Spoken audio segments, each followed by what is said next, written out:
Hi there, Lindsay here, the Frugal Crafter. Today I'm going to show you how to make this Valentine wreath using some recyclable materials and some inexpensive products from our sponsor Paper Mart. You can find them online at www.papermart.com. The first thing I did was folded a piece of 12 by 12 paper in half, just some deli paper, and drew half a heart, just like you did in grade school. Now I'm cutting that out, and that is going to be the template that I am going to draw on top of that pizza box lid you see in front of me there. Now, you can use any cardboard you want for this, just make sure it's clean. I always have loads of this stuff in the recycling bin, and I love to give it a second life. Now open up your heart template and trace it onto your pizza box. Then simply sketch a double line around your heart, so you're basically making a heart-shaped ring that you'll cut out later. Now it's time to cut the cardboard. I have a few tips to make it easier. First, cut the center heart out of your design. It'll be a lot easier since you'll have both parts to hold on to while you're cutting. Also, move the box and pull the knife towards yourself as you're working. I'm using an X-Acto knife with a fresh blade, so it's really easy to cut. Then cut out the outside of the heart. A metal-edged ruler is really easy for getting those straight edges. Because the Deco mesh is sheer that I'm going to be using to cover my heart frame, I want to cover this with something bright. And I thought of a couple different things I could use, but then I realized that duct tape was the perfect answer. So go ahead and cover both the front and the back of your wreath with pink duct tape. I find that cutting shorter strips makes it a little bit easier to get around the curved parts of the design. This will take you the longest part of this project. You can also cut little notches or slits on any curved areas, any of the overhanging tape, so you can fold it over and keep it nice and neat.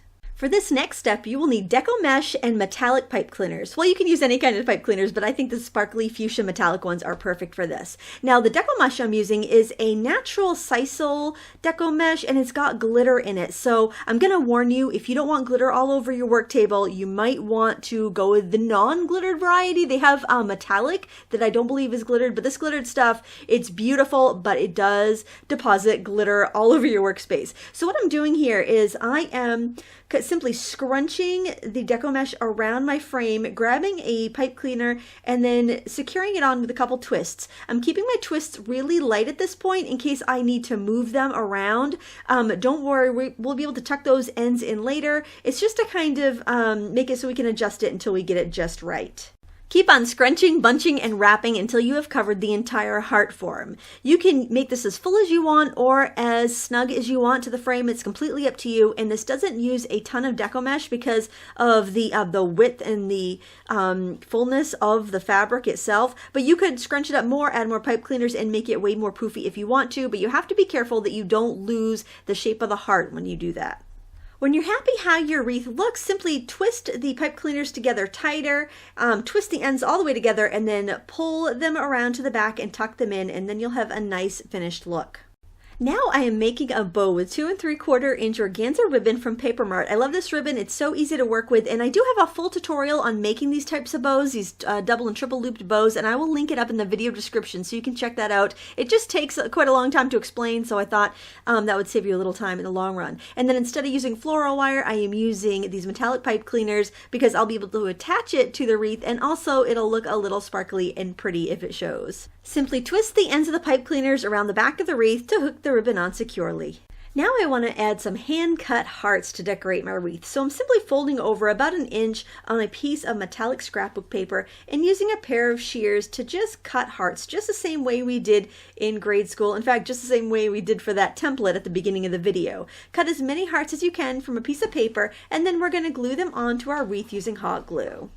The last step is optional, but I think it's nice. I'm going to add a hanging ribbon on the back of the wreath. That way, if you don't have a wreath hanger handy this time of year, you can still hang it up in your home. I simply cut about 14 inches of that same organza ribbon I used for the bow, and then on the back of my wreath, I'm just going to glue it in, but I want to make sure it's hooked to the wreath form. So what I'm doing is I'm putting some hot glue kind of down in the valley directly onto the wreath form, and then I'm using a silicone tool to help me push my ribbon down into that hot glue so I don't burn myself. If you don't have a silicone tool, you could simply take a piece of wax paper, put it over a ruler, and use that to push the ribbon into place, because safety first in our craft rooms. And there you have it, a beautiful wreath made out of recycled materials and some gorgeous supplies from our sponsor Paper Mart. You can find them online at www.papermart.com. Packaging for less.